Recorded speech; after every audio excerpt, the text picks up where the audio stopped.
بسم الله الرحمن الرحيم حسبنا الله ونعم الوكيل نعم المولى ونعم النصير رب اشرح لي صدري ويسر لي امري واحلل عقدة من لساني يفقهوا قولي الحمد لله الذي هدانا لهذا وما كنا لنهتدي لولا ان هدانا الله لقد جاءت رسل ربنا بالحق الصلاة والسلام على أشرف الأنبياء والمرسلين خاتم النبيين مولانا ومولى الكونين جد الحسن والحسين بالقاسم المصطفى محمد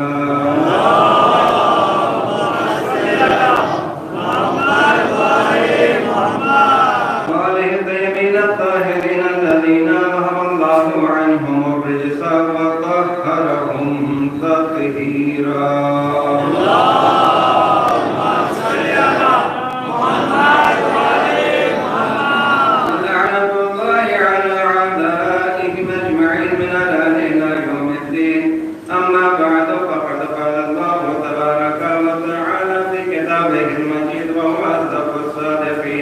وقوله الحق بسم الله الرحمن الرحيم ولا تحسبن الذين قتلوا في سبيل الله أمواتا بل أحياء عند ربهم يرزقون صلوات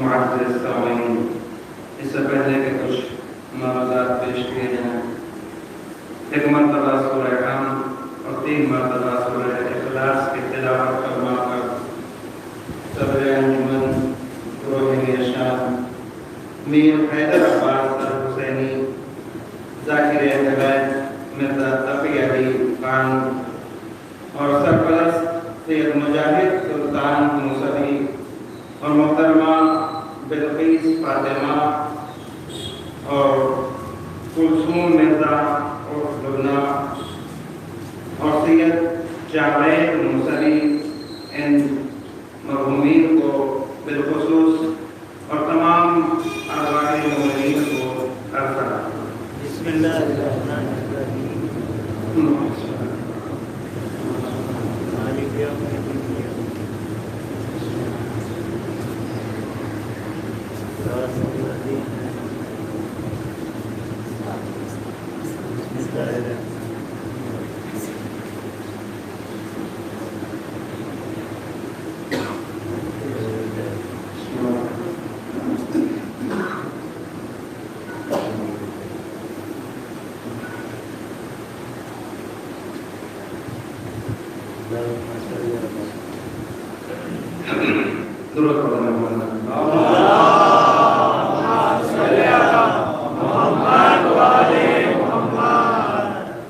جس آیت مبارکہ واقعہ ہدایت کی تلاوت کرنے کا شرف حاصل کیا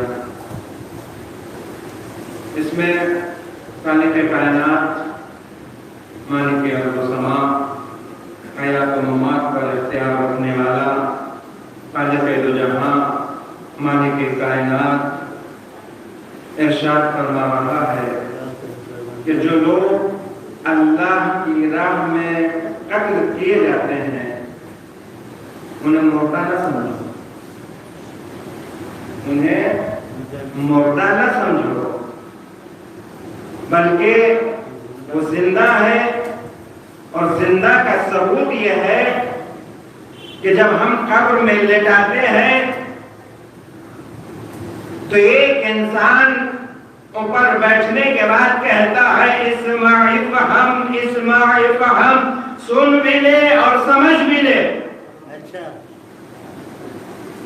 یعنی زندہ بھی ہے سنتا بھی ہے اور سمجھتا بھی ہے اور پروردگار عالم کہہ رہا ہے کہ وہ انہیں مردہ تصور نہ کرنا بلکہ وہ زندہ ہے اور ہماری طرف سے وہ رزق پاتے ہیں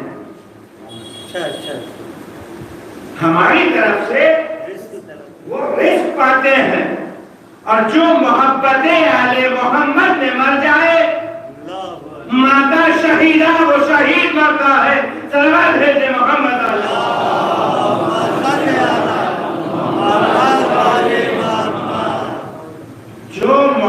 خدمت آل محمد میں اس دنیا سے گزر جائے اس کو بھی مردہ نہ سمجھو۔ ایک چھوٹی سی مثال کے ذریعے سے آپ کو واضح کر دیں کہ کس طرح شہید زندہ ہوتا ہے اور اپنے اللہ کی طرف سے رزق پاتا ہے۔ ایران کا ایک جوان لکھتا ہے کہ میرا پورا خاندان کاروبار، تجارت، دکان، یعنی بہت اچھے حالات ہیں، لیکن مجھے خدمت دین کرنے کا حوصلہ تھا۔ یہ حوصلہ بھی سب کو نہیں ملتا ہے، یہ حوصلہ یہ سب کو نہیں ملتا ہے، یہ قسمت ہے۔ اور کیا کہنے ان قسمت والوں کے جن کے لیے بستی کار خیر کرنے کے لیے تیار ہو جائے۔ صلوات بھیجے محمد علیہ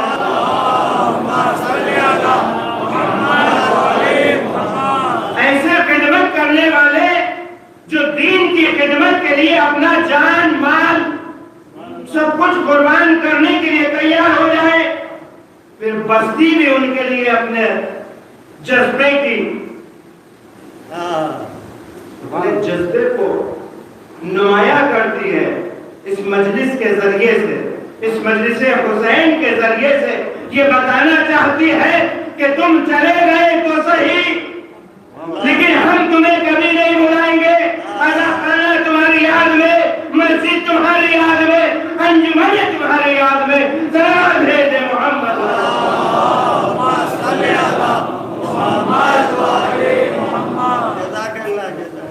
چاہے وہ انجمن کے صدر کی شکل میں ہو، سیکریٹری کی صدر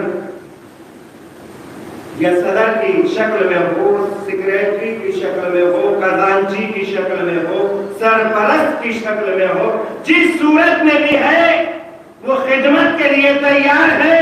یہ جذبہ ہر ایک میں نہیں پایا جاتا ہے۔ وہ لکھتا ہے کہ میں دین کی خدمت کے لیے تیار ہوں، اور چونکہ دنیا میں جو شہداء اگر ملیں گے آپ کو، اکثریت ان کی ایران عراق سے ہوتے ہوئے سعودی تک پہنچ جائے گی۔ تو ایران میں ایک جذبہ ہے کہ جو شہید ہو چکے ہیں ان کے ہڈیوں کو جمع کیا جائے، ان کے خاندان کا پتہ لگایا جائے، کون کہاں شہید ہوا، کس حالت میں شہید ہوا۔ تی جوان کہتا ہے میں اسی انجمن میں شریک ہو گیا، میرے گھر والوں نے بہت چاہا کہ میں ان کے ساتھ کاروبار میں لگوں، تجارت میں لگوں اور اس کام کو چھوڑ دوں، لیکن میرے دل میں جذبہ تھا دین کی خدمت کا۔ شہیدوں کی محنت رائیگاں نہ جانے پائے۔ اب میں نے اپنا وطن چھوڑ کے دوسرے وطن میں مازندران میں اس خدمت کو انجام دینا شروع کیا۔ جب اپنے گھر والوں سے، خاندان والوں سے الگ ہو گیا، جدا ہو گیا، تو مال اور دولت جو تھا، کاروبار، تجارت سب مجھ سے چھوٹ گیا۔ اب میں ہوں، میری بیوی ہے،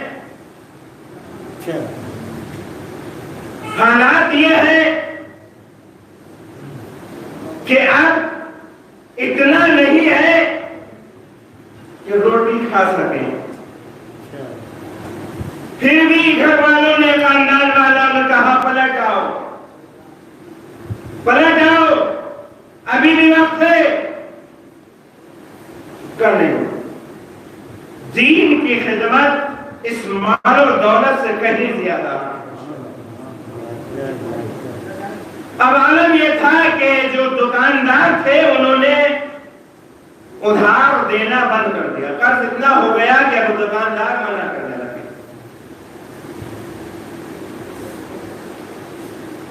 جب دکانداروں نے منع کر دیا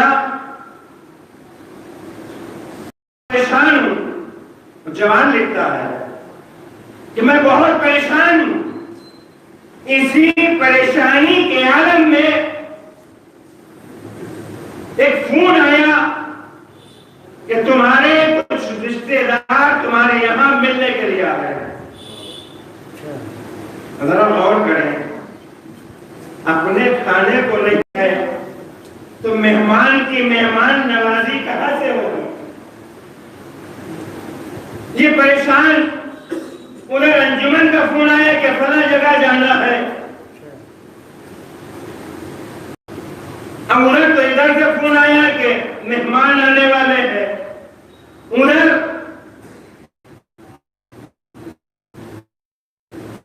اپنے ڈیوٹی کو بھی نبھانا ہے. کافی زحمت و مشقت کے بعد دل تو بے چین ہے. بیوی سے کہہ کے گیا کہ دیکھ لینا اگر کہیں سے کچھ مل جائے تو قرض کے طور پر, دکاندار اگر کوئی دے دے. بیوی گئی, انہیں فون کر کے معلوم کیا کہ کوئی آیا, کہا نہیں کوئی نہیں آیا. کیا کہیں سے کچھ انتظام ہوا؟ کہ کسی دکاندار نے کوئی قرضہ نہیں دیا. اچھا, یہ اور زیادہ پریشان ہوا. اسی اثنا میں جب یہ کھدائی کر رہے تھے تو کچھ ہڈیاں ملی. وہ ہڈیاں, اس کے ساتھ ایک شناختی کارڈ ملا. وہ لے کے جہاں انہیں جمع کرنا تھا وہاں پہنچے. وہاں رکھنے کے بعد پھر بیوی کو فون لگایا, پتہ چلا کوئی انتظام نہیں ہوا, کوئی مہمان نہیں آیا. اب یہ بڑا پریشان ہے, دل بے چین ہے. ان ہڈیوں کو رکھنے کے بعد یہ نے گریہ وساری شروع کیا. گریہ کرتا جاتا ہے, کہتا جاتا ہے میں تمہارے لیے کام کرتا ہوں, میرے یہاں مہمان آنے والے ہیں, دکانداروں نے منع کر دیا ہے قرض دینے کے لیے. کہ خوب گریہ کیا اس نے. اسی اثنا میں یہ اپنا کام پورا کرنے کے بعد بے چین دل کے ساتھ گھر کی طرف چل رہا ہے. ذرا تصور کریں کہ جب گھر کی طرف چل رہا ہوگا تو قدم رکھ رہا ہوگا آگے کے لیے, لیکن قدم پڑ رہے ہوں گے پیچھے کو. کیوں؟ اس لیے کہ مہمان آنے والے ہیں, کوئی انتظام نہیں ہو سکا ہے. گھر پہنچا, بیوی نے دوڑ کے گلے سے لگا دیا, بڑی خوشی کے ساتھ, بہت مسرت کے ساتھ. نہ پوچھا, حیران ہوا کہ اتنی خوشی کہاں؟ یہ اتنے سارے پیسے تمہارا چچا زاد بھائی دے گیا ہے. چچا زاد بھائی کون؟ کون چچا زاد بھائی؟ کہ مجھے کیا معلوم. وہ آیا اور آنے کے بعد یہ پیسے دے کے چلا گیا. اب اس نے شکر خدا کیا, سجدہ شکر میں اپنی پیشانی کو رکھ دیا, اور وہ پیسے لینے کے بعد دکانداروں کی طرف دوڑا تاکہ اپنا قرضہ ادا کر سکے. جس دکاندار کے پاس جاتا ہے کہ آپ کا چچا زاد بھائی آیا تھا, وہ ادا کر گیا. دودھ والے کے پاس گیا کہ آپ کا چچا زاد بھائی آیا تھا, وہ ادا کر گیا. گوشت والے کے پاس گیا کہ آپ کا چچا زاد بھائی نے ادا کر دیا. یعنی کل ملا کے یہ سمجھ لے کہ جس دکان پہ جاتا وہاں یہی جواب ملتا کہ تمہارا چچا زاد بھائی آیا تھا, اس نے تمہارا قرضہ ادا کر دیا ہے. سلام بھیجے محمد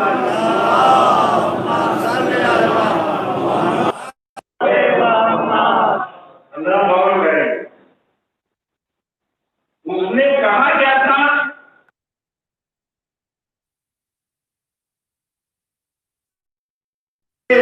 آرے وقت میں, ایسی مشکل وقت میں, ایسی مشکل گھڑی میں یہ پیسہ آیا ہے, میں نے تو کسی کو قرض دیا نہیں تھا.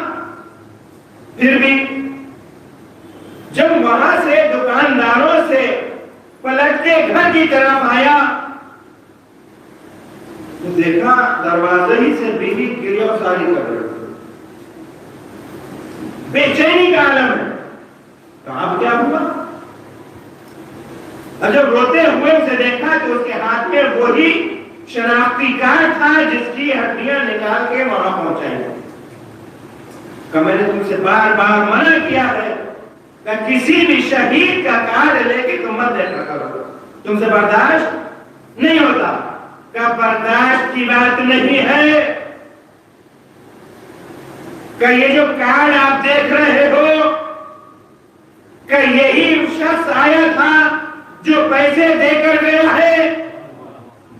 اب جو اس نے کارڈ دیکھا تو وہی شخص ہے کہ جس کی ہڈیاں ابھی پہنچا کے آیا تھا.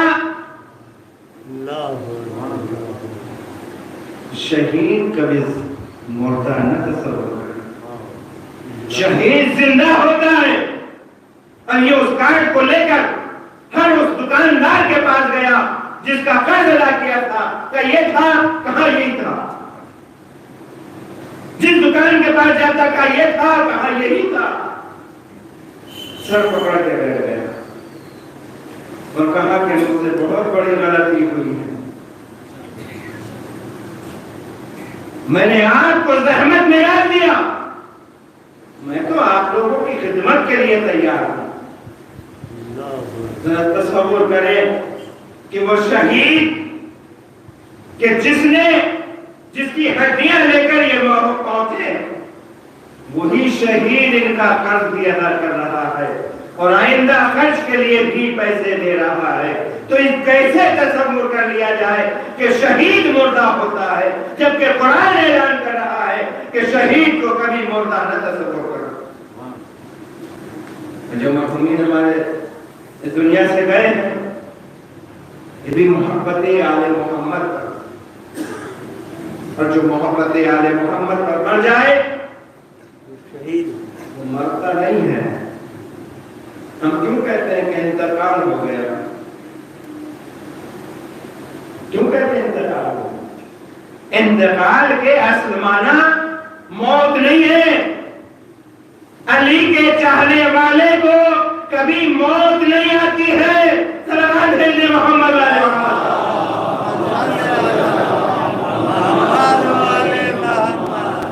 علی کا چاہنے والا کبھی مرتا نہیں ہے. کیوں کہا؟ پروردگار کہہ رہا ہے، قرآن میں کہہ رہا ہے، جس کے لیے خود پروردگار عالم کہتا ہے کہ یہ وہ کتاب ہے جس میں شک و شبہ کی گنجائش تک نہیں ہے. یہ وہ کتاب ہے جس میں کسی نے اگر شک کیا تو دائرہ اسلام سے خارج ہے. اسی کتاب میں پروردگار عالم کہہ رہا ہے کہ شہید مردہ نہیں زندہ ہوتا ہے اور اللہ کی طرف سے رزق پاتا ہے. اور علی کا چاہنے والا مردہ، یہ تو علی کا چاہنے والا ہمیشہ زندہ ہوتا ہے. یہ تو ایک کاروبار ہے کہ اس دنیا سے اس دنیا میں منتقل ہو جاتا ہے. اس دنیا سے ہم کیا کہتے ہیں، کبھی کبھی جب دیکھا ہوگا کرائے کے مکان میں رہنے والے جب مکان بدلتے ہیں کیا ہوتا ہے، کبھی اس مکان سے ادھر مکان میں منتقل ہو گئے. یہ انتقال جو ہے ہمارے یہاں، یہ ایک جگہ سے دوسری جگہ شفٹ ہونے کا نام ہے. ہم شہید زندہ اور مولا کا چاہنے والا کبھی مردہ نہیں ہوتا. جو بغض علی میں زندگی گزارتا ہو وہ اگر مر جائے تو وہ ہلاکت ہے، انتقال بھی نہیں، اسے موت نہیں، وہ ہلاکت ہے. اور ہلاکت سیدھی جہنم، ہلاک ہونے والا سیدھا ڈائریکٹ جہنم میں جائے گا. تو آئیے مولا کائنات، یہی ممبر ہے، یہ والا نہیں، اسی طرح کا ممبر ہے. مولا واضح نصیحت کر رہے ہیں, بہت مشہور معروف ہے, واضح نصیحت کر رہے ہیں. واضح نصیحت کے درمیان میں مولا کائنات ارشاد فرماتے ہیں کہ پوچھ لو جو پوچھنا ہو, اس سے پہلے کہ میں تمہارے درمیان سے اٹھا لیا جاؤں. مولا نے وہاں بھی نہیں کہا کہ میں مر جاؤں, میں اٹھا لیا جاؤں, نہیں کہا کہ میں مر جاؤں, بلکہ مولا نے کہا اس سے پہلے کہ میں تمہارے درمیان سے اٹھا لیا جاؤں. عجیب عجیب پوچھنے والے تھے, عجیب عجیب سوال کرنے والے تھے. کہ مولا سر میں بال کتنے ہیں؟ مولا سر میں بال کتنے ہیں؟ کہ جا کے تاروں کا شمار کر لے, تیرے بالوں کی گنتی ہو جائے گی. نہ بال گن سکے گا اور نہ بالوں کا شمار ہو سکے گا, نہ تارے گن سکے گا. چند افراد مولا کائنات کے دستور تھا کہ نماز صبح کے بعد صحن مسجد میں آتے اور آنے کے بعد انگلی سے اس طرح سے اشارہ کرتے تھے, قسیم جنت و نار تو ہے ہی, قسیم جنت و نار تو ہے ہی, قسیم رزق بھی ہے, قسیم رزق بھی ہے, رزق بھی تقسیم کرتے ہیں. لوگوں نے پوچھا مولا یہ کیا کرتے ہیں روزانہ؟ کیونکہ دل میں تو بلبلے اٹھتے رہتے تھے, اب کیا کر رہے ہیں, کیوں کر رہے ہیں, کیسے کر رہے ہیں.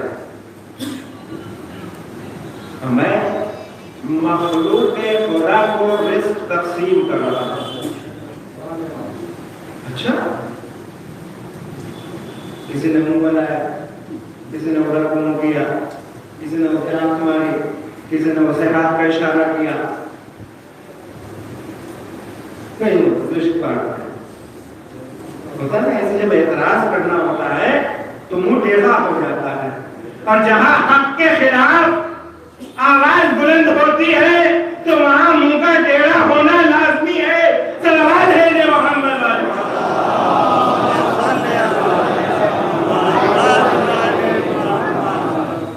اگر زحمت نہ ہو تو تھوڑا تھوڑا آگے تشریف لے آئے, درود پڑھتے ہوئے آگے تشریف لے آئے, تاکہ بعد میں آنے والوں کو زحمت نہ ہو.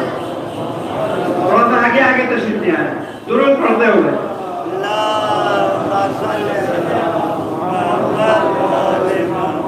آگے آگے آ جائیں, تھوڑا سا اور آگے, جتنا نزدیک رہیں گے اتنا بہتر رہے گا. محمد والے محمد بلند سلام.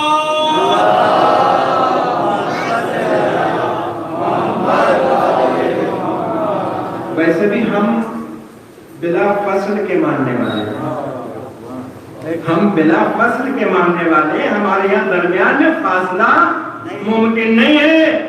اگر جماعت ہو رہی ہے تو ایک دوسرے کا کاندھا ایک دوسرے سے ملا ہوا ہونا چاہیے.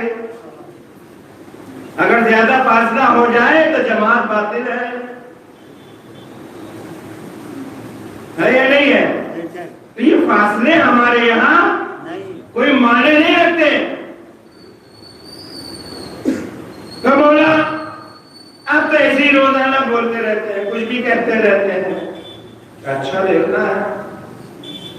چند افراد جمع ہوئے, اگر چینٹی کو چھوٹی سی شیشی میں بند کیا اور اسے کپڑے سے لپیٹ کر جیب میں رکھ کے آ گئے, اور آنے کے بعد جب مولا نے اپنا معمول دہرایا, جب معمول دہرا چکے, یعنی یوں کہیں کہ مولا مخلوق خدا کو رزق تقسیم کر چکے, تو یہ آگے بڑھے کہ مولا رزق تقسیم ہو گیا، کہاں رزق تقسیم ہو گیا، کہ مولا ہو گیا، کہ ہو گیا، کہ مولا بانٹ دیا، کہ بانٹ دیا۔ اب پوچھتے کیا ہو، دیکھتے کیا ہو، ذرا شیشی نکالو اور اس میں دیکھو کہ اسے رزق ملا ہے یا نہیں ملا ہے۔ صلوات ہے محمد علیہ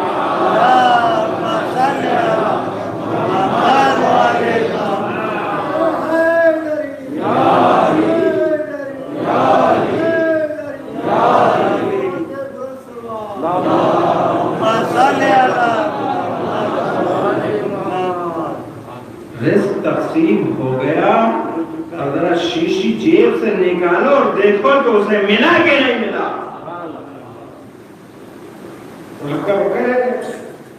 نکالنے کو نکالی شیشی، دیکھا کہاں مولا اس کو بھی مل گیا ہے۔ یہ فقر کائنات ہے۔ جناب سلیمان کی حکومت کس چیز پر نہیں تھی؟ ہر چیز پر جناب سلیمان کی حکومت تھی۔ ایک دن بارگاہ الہی میں ہاتھوں کو جوڑا، اے معبود تیری مخلوق کی دعوت کرنا چاہتا ہوں، تیری مخلوق کی دعوت کرنا چاہتا ہوں۔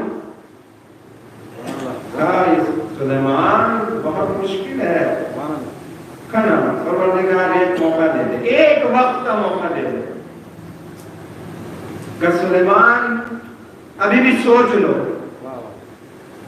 میں کسی نبی کی کوئی درخواست رد نہیں کرتا ہوں، لیکن سوچ لو اور سمجھ لو کہنا پروردگار ایک موقع دے دے۔ جب شاگرد استاد سے کہتا ہوں استاد ایک موقع دے دے، تو استاد بھی ایک موقع دے دیتا ہے اچھے شاگرد کو۔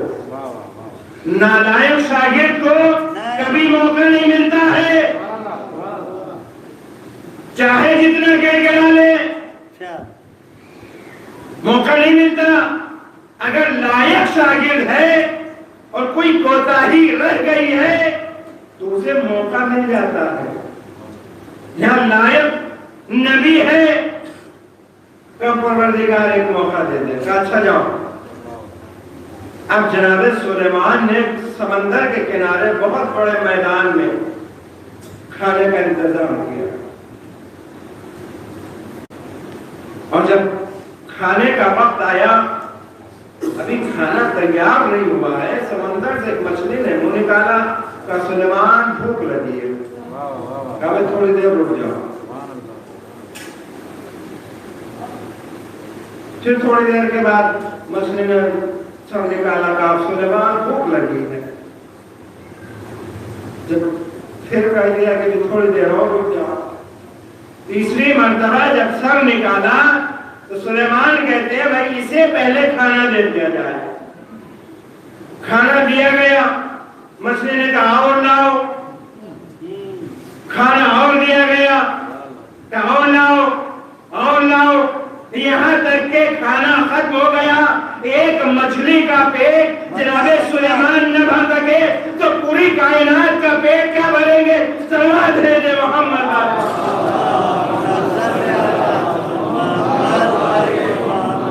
یہ سلیمان ہے اور یہ فقر سلیمان ہے کہ انگلی کا اشارہ کر دے تو ساری کائنات اور اس اور جائے۔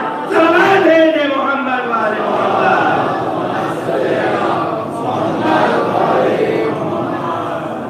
اگر ایک اشارہ کر دے تو ساری کائنات رزق سے مستفید ہو جاتی ہے۔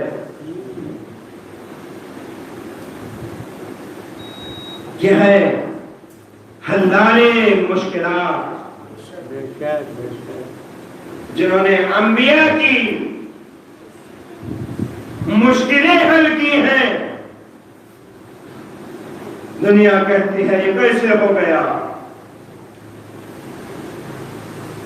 آج کا زمانہ اگر دیکھیں تو 1400 سال پہلے میرے مولا نے سارے راز کھول کے رکھ دیے تھے۔ کیسے بجلی بنے گی، کیسے ہوا میں پرواز ہوگی، کیسے سمندروں کا سینہ چیرا جائے گا۔ سارے راز کھول کے پہلے کی رکھ دیے تھے. یہ موبائل دیکھ رہے ہیں اپنے اپنے ہر آدمی کے ہاتھ میں آج موبائل ہے, اور خاص کر اینڈرائڈ ہے یا نہیں ہے. اب ذرا سا اپنے موضوع کو تھوڑا سا چینج کرتے ہیں, کیونکہ ممبر کا حق ادا نہیں ہونا چاہیے. ممبر کا حق ادا ہونا چاہیے, یہ بھی ضروری ہے, اور یہ جو آپ پڑھنے جا رہے ہیں یہ بھی ضروری ہے. یہ دیکھ رہے ہیں اس کی پیدائش کیوں, اس کی پیدائش کا مقصد کیا ہے. اس موبائل کی پیدائش کا مقصد کیا ہے, ایجاد کیوں کیا گیا. صرف اور صرف ابتدا میں اسے فون پہ بات کرنے کے لیے ایجاد کیا گیا. یہ ساری چیزیں اور بات کی ہیں, لیکن ابتداءً جو اس کا اصلی مقصد ہے وہ ایک دوسرے سے بات کرنا ہے. ایک دوسرے سے بات کرنا ہے. جیسے جیسے زمانہ بڑھتا گیا اس میں اضافہ ہوتا گیا. آج آپ کے ہاتھ میں جو موبائل ہے پوری دنیا اس میں سموئی ہوئی ہے. جو اعتراض کرتے تھے نا, انا نقطہ تو تحت الباء, میں وہ نقطہ ہوں جو با کے نیچے لگا ہے.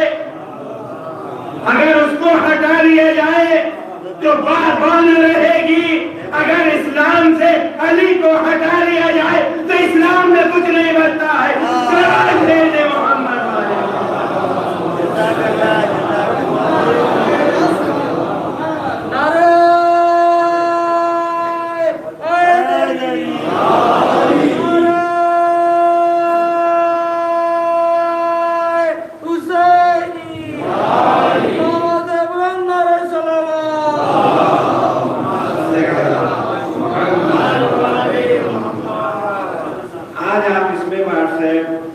ٹیلیگرام, ٹویٹر اور نہ جانے, ہم اس کے بارے میں زیادہ نہیں جانتے.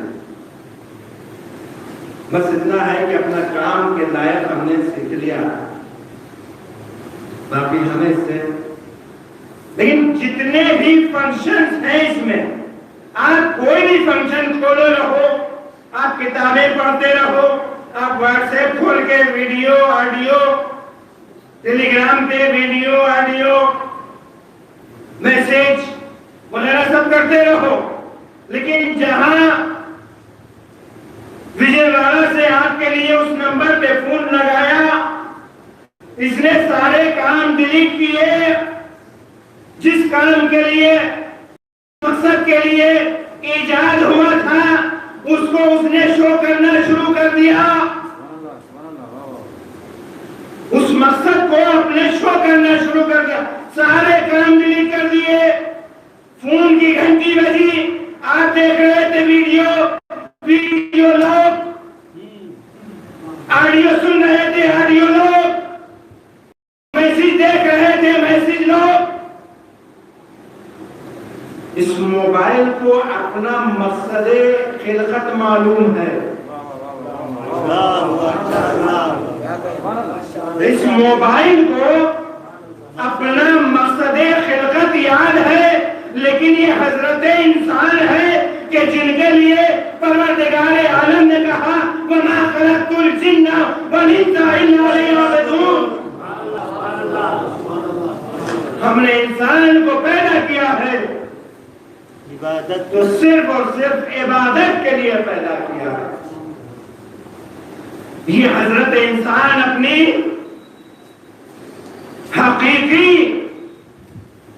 مقصد خلقت کو بھول گیا اور دنیا کے رنگینیوں میں, خمخموں میں یہ کھو گیا. نہ اللہ یاد ہے, نہ رسول یاد ہے. زبان سے تو کہتا ہے لا الہ الا اللہ, لیکن جب قرآن آواز دیتا ہے اطیعوا رسول تو یاد نہیں رہتا کہ ڈیوٹی پہ تھے وقت نہیں ملا کہ شام کو دیر سے آئے تھکے ہارے تھے لیٹ کے سو گئے کہ صبح میں کون سی مشکل ہے کہ صبح میں آنکھ نہیں کھلتی پروردگار عالم ہر انسان کس چیز کے پیچھے دوڑ رہا ہے کامیابی صرف ایک یہی مقصد ہے حیات زندگی کا انسان کا کامیابی اور جب مسجد سے آواز آتی ہے حی علی خیر العمل حی علی الصلاح حی علی الفلاح دوڑو کہیں کی طرف نماز کی طرف کامیابی کی طرف یہاں کامیابی نظر نہیں آتی کامیابی ڈھونڈ رہا ہے دنیا میں جو اللہ کو چھوڑ کر دنیا میں کامیابی ڈھونڈے گا اسے کبھی کامیابی نہیں ملے گی صلوات دے محمد صلی اللہ علیہ یہ جو مولا کے فضائل تھے تھوڑا سا کڑوا گھونٹ بھی ہے اس لیے کہ حق بات الحق کو حق کڑوا ہوتا ہے آئیے ذرا غلامان علی کی طرف بھی چلیں ہارون اور زبیدہ چھت پہ ہیں چاند کو دیکھ کے زبیدہ نے کہا ہارون نے چاند کو دیکھ کے کہا کیا خوبصورت چاند ہے زبیدہ نے کہا نہیں چاند نہیں میں خوبصورت ہوں دونوں بحث کرنے لگے بحثوں کے نیچے آئے دربار جمع کیا درباری ملاؤں کو بلایا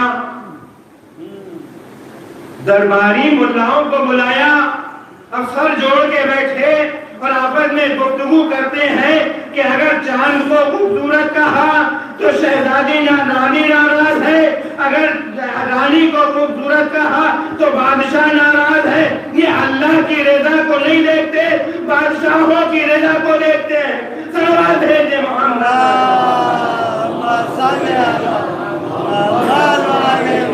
اور جہاں اللہ کی رضا کو نہیں دیکھا جاتا وہاں کبھی کامیابی نہیں ملتی سر جوڑے بیٹھے ہیں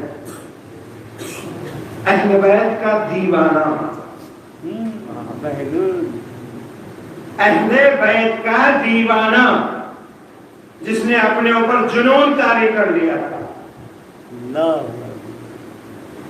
دو اور تھی ان کے ساتھ 3 افراد تھے ایک جبل پہ چلے گئے پہاڑوں پہ زندگی گزاروں گا ایک چلے گئے جلا وطنی کر لی کیونکہ امام نے صرف جیم لکھا تھا جب سوال کیا مولا ہم کیا کریں تو مولا نے جیم لکھے اور ان کی طرف بھیج دیا ایک نے جیم سے جبل لیا جبل یعنی پہاڑ ایک نے جلا وطن لی وہ جلا وطن ہو گئے وطن چھوڑ دیا وہ لوگ جو تھے انہوں نے کہا کہ نہیں میں تمہارے درمیان میں رہوں گا اور تمہیں دین سکھاؤں گا کرشمہ تو یہ ہے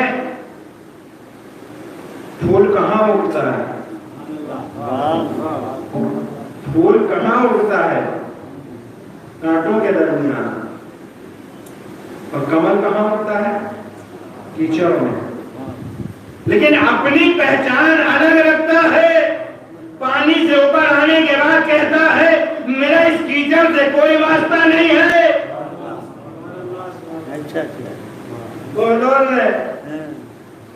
دربار کی طرف سے گزر رہے تھے دربار سجا ہوا بے موقع دیکھا با موقع ہو تو کوئی متوجہ نہیں ہوتا جب بے موقع ہو تو سب متوجہ ہوتے ہیں.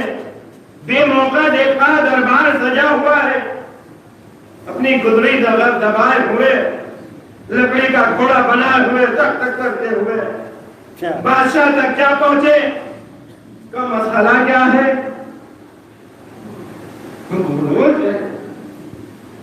نکل جاؤ یہاں سے, بہت گمبھیر مسئلہ ہے. کا بات کیا ہے؟ کا بادشاہ اور رانی میں یہ بحث ہو گئی ہے کہ چاند خوبصورت ہے یا انسان رانی خوبصورت ہے. چٹکیوں کا مسئلہ ہے, ہم تو چٹکی بجاتے مسئلے کو حل کر دیں گے. دیوانے ہو گئے ہو, سارا مولوی ہاؤس بھرا پڑا ہے, سارے درباری مولوی جمع ہوئے ہیں, کسی کے پاس کوئی جواب نہیں ہے.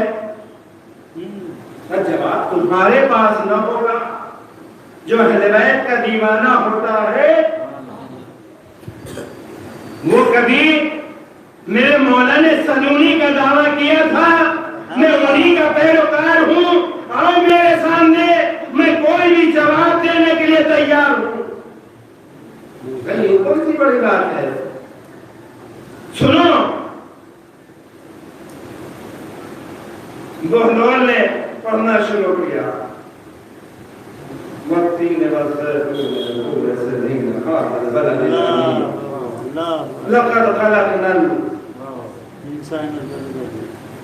لقد خلقنا القمر. تو بولو کیا پڑھا؟ لقد خلقنا الانسان. پھر دوبارہ پڑھا لقد خلقنا القمر. اب بولو آیت غلط پڑھے ہو. پھر پڑھا لقد خلقنا القمر. اب بولو دیوانے ہو گئے ہو, آیتیں بھی غلط پڑھنے لگے. کہ دیوانہ میں نہیں, دیوانے تم ہو گئے ہو جب پروردگار عالم کہہ رہا ہے لقد خلقنا الانسان فی احسن تقویم. انسان, ہم نے انسان کو بہترین مخلوق بنایا ہے, تو پھر کیوں دیوانے ہو رہے ہو؟ سلام بھیج دے.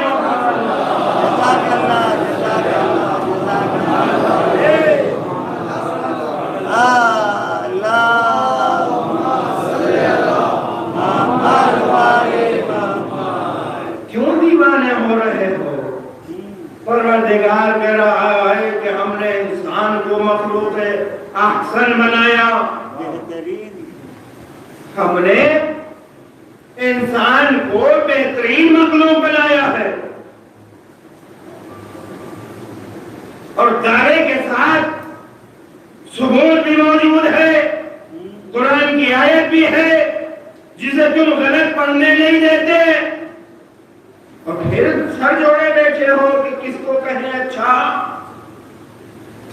یہ ہے وہ افراد کہ جو اللہ کی رضا کو اپنی رضا میں شامل کرتے ہیں, اپنی مرضی سے کچھ نہیں کہتے, اپنی مرضی سے کچھ نہیں کہتے. اہل بیت کے دیوانے کبھی ایسے ویسوں سے ہارا نہیں کرتے. ایک مرتبہ تو اور یہ اسی طرح کا ایک واقعہ تھا, اور اللہ آپ لوگوں کی رحمتیں تمام.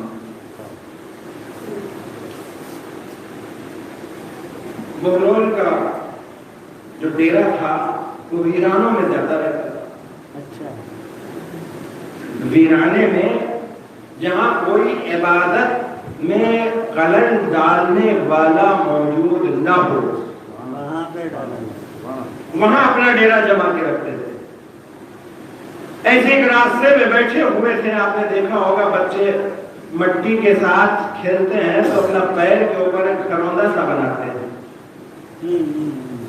گھروندا سا بناتے ہیں مٹی کا, اور مٹی میں کھیلنا بچے کی فطرت ہے. کیوں؟ اس لیے کہ مٹی سے بنا ہے, مٹی میں کھیلتا ہے. بہلول جو ہے اپنا یہ کوئی بھی کام بغیر مصلحت کے نہیں کرتے تھے. یہ اگر گھرونہ بنا رہے تھے تو ان کا کھیل نہیں تھا. یہ ایک میسج دینا تھا, یہ پیغام دینا تھا کہ علی والے ہوتے کیسے ہیں. ادھر سے وہی پھر بادشاہ اور زبیدہ کی سواری گزری. زبیدہ چونکہ محب آل محمد تھی, یہ چاہتی تھی, بہلول کا معلوم تھا کہ بہلول دیوانہ نہیں ہے, دیوانہ بنا ہوا ہے, اہل بیت کا دیوانہ ہے, یہ عام دیوانہ نہیں ہے. کہ اس کی مدد ہو جائے گی, میرا مسخرہ پن ہو جائے گا. نعوذ باللہ. کہ بہلول کیا بنا رہے ہو؟ گھر بنا رہے ہو, دکھائی نہیں دیتا. اچھا گھر بنا رہا ہوں, یہ گھر کیسا ہے؟ جنت میں گھر بنا رہا ہوں. بولو تم کیا زمین پہ بیٹھے ہو, جنت کی باتیں کر رہے ہو؟ خاموش. بولو کیا کر رہے ہو؟ جنت میں گھر بنا رہا ہوں. بیچو گے؟ بالکل بیچیں گے. کتنے کا ہے؟ 2 درہم. 2 درہم کہیے 2 درہم. اخبارہ لکھو, اخبارہ بھی لکھ کے دے دیا. آج کے جو بینامہ کہلاتا ہے, جنت کے گھر کا بینامہ ایک غلام آل محمد کہلاتا ہے. جنت کے محل کا بینامہ ایک غلام علی کر رہا ہے. جب غلام کی یہ آقا ہے تو غلام کے آقا کیسے ہوں گے؟ بالا بھی لکھ کے دیں گے. جب گھر بیچ رہے ہیں تو بینامہ بھی ہم کریں گے, لکھت بھی دے دیا. زبیدہ خود یہ سوچ رہی تھی کہ نارمل بات ہے. اب یہ رات کو جب سوئے, زبیدہ اپنے اطمینان کی نیند سو رہی ہیں, ہارون بھی سوئے. یہ رات میں زبیدہ کو جگاتے ہیں کہ اٹھو, کیا مصیبت آ گئی, کون سی آفت آ گئی, اس رات میں کیوں جگا رہے ہو, کہیں جلدی اٹھو. کیا بات ہے؟ کب پھر چلنا ہے سیر کے لیے, سیر و تفریح کے لیے. صبح دیکھیں گے. صبح تک بے چینی کے عالم میں گزاری, صبح تک بے چینی کے عالم میں گزاری. صبح جلدی چلے, ہم اسی راستے سے گئے, دیکھا پھر وہ لوگ اپنا وہی کام انجام دے رہے ہیں. اب بولو کل تو بنائے گئے تھے, کل تو کھیل ہی رہے تھے, آج پھر کھیلنے بیٹھ گئے. نادان مجھے معلوم نہیں ہے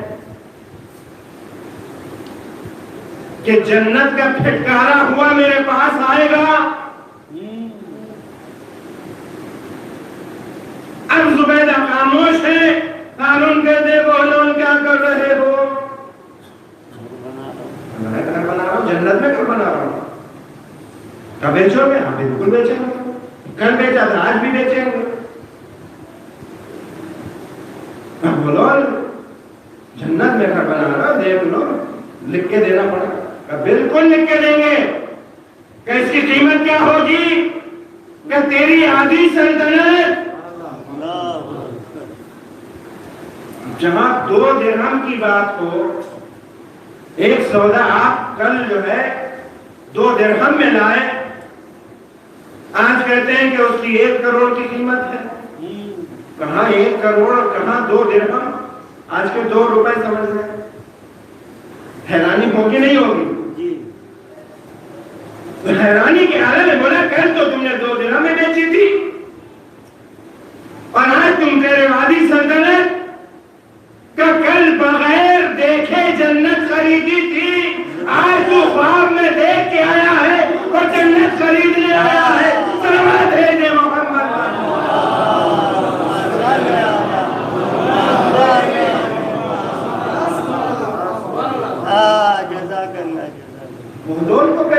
چلا کہ یہ خواب میں دیکھ جنت دیکھ کے آیا ہے، تو پورا واقعہ سنایا کہ محشر کا عالم تھا، میں گھوم رہا تھا، ایک دروازے پہ لکھا تھا محل کے قصر زبیدہ، میں تو خوش ہو گیا، میری بیوی کا محل ہے، اندر داخل ہونا چاہا، خبردار اس میں داخل نہیں ہونا، تمہاری انٹری نہیں ہے، میری بیوی کا گھر، کہ نہیں تمہاری بیوی کا نہیں ہے، تمہاری بیوی کا ہے، تمہارا نہیں ہے، تمہاری بیوی کا ہے، تمہارا نہیں ہے، بیوی کے لیے انٹری ہے، تمہارے لیے نہیں۔ جب یہ خواب میں دیکھا، خبالہ بھی لکھا ہوا دیکھا جو بولول نے لکھ کے دیا تھا، یہ بے چین ہو گئے، اور جو منافق تھا وہ عابد بن کے نکلا۔ وہ کیوں؟ یہ جب دونوں ایک ساتھ داخل ہوئے تو عابد کو تو یقین تھا، گھمنڈ تھا، تکبر، میں بہت بڑا عابد ہوں، میں بہت بڑا عابد ہوں، بس ساری جتنا بھی وقت گزارا مسجد میں یہی خیالات رہے کہ میں بہت بڑا عابد ہوں، عبادت بھی کر رہا ہے، اور یہ تصور بھی ذہن میں ہے کہ میں بہت بڑا عابد ہوں۔ اور یہ جو منافق گیا تھا یہ رو رہا ہے، گڑ گڑا رہا ہے، پروردگار ذرا ذلیل حقیر فقیر بندہ تیری بارگاہ میں، میرے پاس کچھ بھی نہیں ہے، میں تو تیرا گنہگار بندہ ہوں، میں تیری عبادت بھی نہیں کرتا، میں تجھ سے ڈرتا ہوں، بس۔ اور جب یہ دونوں باہر نکلے ہیں تو ایک دم پلٹ ہو گیا، عابد منافق بن کے نکلا اور منافق عابد بن کے نکلا۔ یہ ہے اللہ کی طرف سے توبہ کا دروازہ کھلا ہوا۔ اگر خلوص دل کے ساتھ بارگاہ الہی میں آ جائے تو پروردگار اتنا بڑا رحیم و کریم ہے، غفار الذنوب ہے، ستار العیوب ہے، گناہوں کو معاف کرنے والا ہے، گناہوں پہ پردہ ڈالنے والا ہے۔ اگر ہمارے گناہوں کو کھول دے تو کوئی ایک دوسرے کو دفن کرنے نہ جائے۔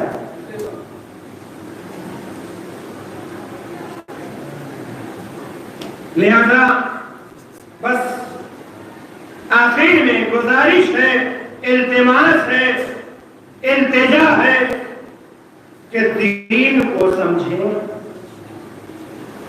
اور دین کو سمجھیں اور اس پہ عمل کریں۔ یہ مجلس کا مقصد کیا ہے؟ شہزادی نے جو پہلی مجلس برپا کی تھی مقصد کیا تھا؟ کیا صرف بھائی کو رونے کے لیے، بھائی کی پوجا کرنے کے لیے؟ نہیں، بلکہ اس مجلس کا مقصد یہ تھا کہ جو مقصد حسینی ہے کربلا میں دفن ہو کے نہ رہ جائے، یہاں مجلس برپا کر کے اس کی بنیاد ڈال دوں تاکہ رہتی دنیا تک ان مجلسوں سے پیغام حسینی، مقصد حسینی بیان ہوتا رہے۔ صلوات بھیج دے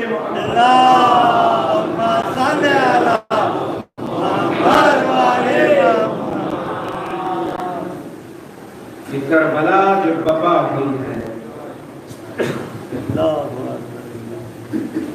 یہ کربلا اس لیے بپا نہیں ہوئی ہے کہ ہم 10 دن 2 مہینے روئیں سینہ پیٹیں اور بس ہم نے اپنا کام پورا کر دیا. نہیں عزیز، امام حسین نے جو قربانی دی تھی وہ صرف اس لیے کہ نانا کا دین بن جائے. جب پوچھا گیا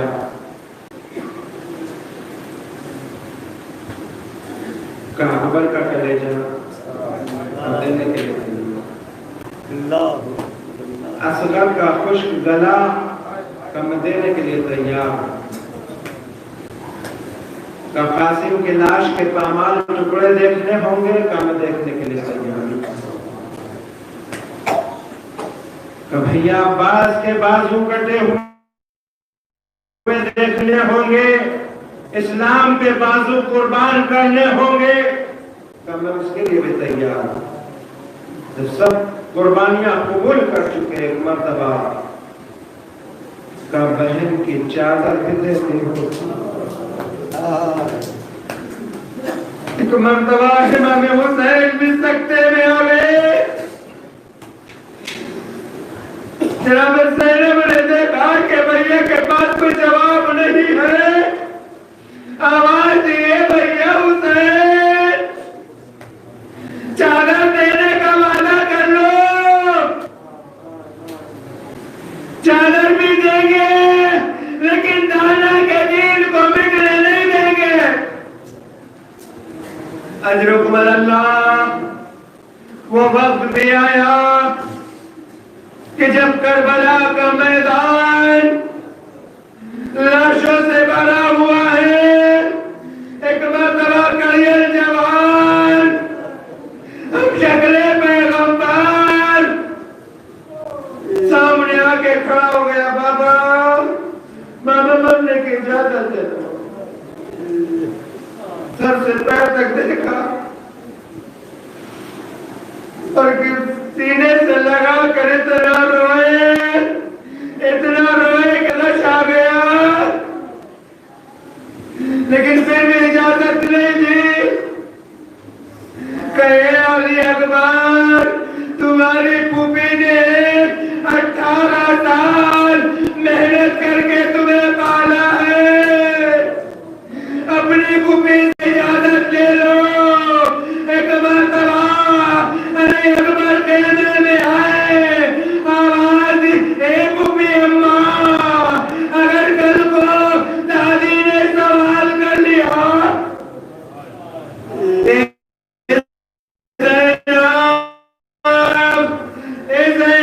تجھے اپنا لال پیارا تھا یا میرا لال پیارا تھا تو کیا جواب دے گی؟ اے بیٹا علی اکبر تم کہنا کیا چاہتے ہو کہ بابا نے آپ کے پاس بھیجا ہے؟ اجرکم اللہ. خدا کوئی غم نہ دے سوائے مظلوم کربلا کے.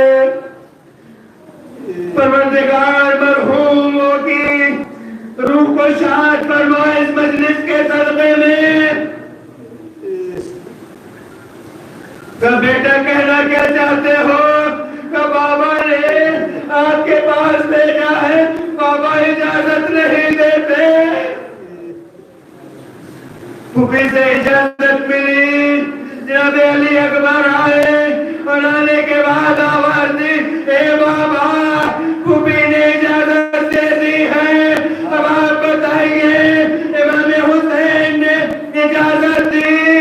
جناب علی اکبر تمام بیویوں سے رخصت ہوتے ہیں، بیویاں حلقہ بنا کے کھڑی ہو جاتی ہے. حمید ابن مسلم کہتا ہے میں نے دیکھا کہ قیمے کا پردہ بار بار گرتا ہے، بار بار اٹھتا ہے.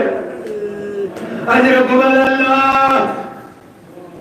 میں نے سوال کیا یہ پردہ بار بار اٹھتا ہے گرتا ہے، اس کا سبب کیا ہے؟ کہا ہے کوئی کبھی پیچھے سے کوئی بہن دامن پکڑتی ہے. اے بھیا اب کس کے سہارے؟ کبھی کوئی گوبی آواز دیتی ہے اے اکبر ہمیں کس کے سہارے چھوڑ رہے ہو؟ مدینے سے بڑی شان و شوکت سے لے کر چلے تھے،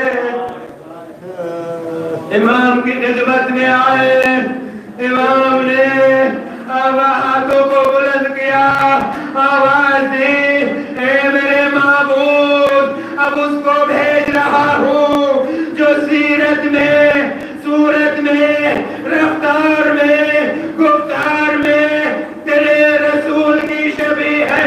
جب بھی مجھے نانا کی زیارت کا اشتیاق ہوتا علی اکبر کی زیارت کر لیتا۔ اجرکم اللہ۔ عزیزوں بڑے پیار سے امام حسین نے جناب علی اکبر کو لباس سے جنگ پہنایا، تلوار حمایت کی، امامہ سر پہ رکھا، رخصت کیا، جاؤ بیٹا خدا حافظ۔ جناب علی اکبر بڑھے، گھوڑے کو لگائی، ایک مرتبہ محسوس کرتے ہیں کہ کوئی قرامہ میرے پیچھے چلا رہا ہے، قدموں کی آہٹ محسوس ہو رہی ہے، پلٹ کے دیکھا تو بوڑھا باپ قرامہ چلا رہا ہے، فوراً گھوڑے سے زمین پر آئے اور آواز دی اے بابا آپ نے تو مجھے رخصت کر دیا تھا، اے بابا میرے پیچھے آنے کا سبب کیا ہے؟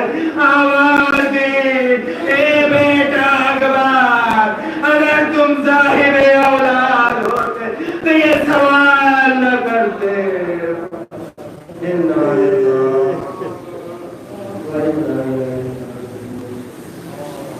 پروردگار ہمارے اس مختصر سے عبادت کو قبول فرما۔ پروردگار تجھے واسطہ ہے محمد والے محمد کا، اس مجلس حسین کا واسطہ۔ پروردگار جن مرحومین کے لیے مجلس منعقد کی گئی ہے، اس مجلس کے صدقے ان کے درجات بلند فرما۔ پروردگار تجھے واسطہ ہے محمد والے محمد کا، اس مجلس حسین کا واسطہ، ان کو اہل بیت اطہار علیہ السلام کے ساتھ محشور۔ پروردگار تجھے واسطہ ہے محمد والے محمد کا، حاضرین اور غائبین کی تمام نیک حاجتوں کو پورا کرنا۔ پروردگار تجھے اس مجلس حسین کا واسطہ، پروردگار تجھے بڑی محبت ہے اپنے حسین سے، تجھے اسی حسین کا اور اسی حسین کی مجلس کا واسطہ۔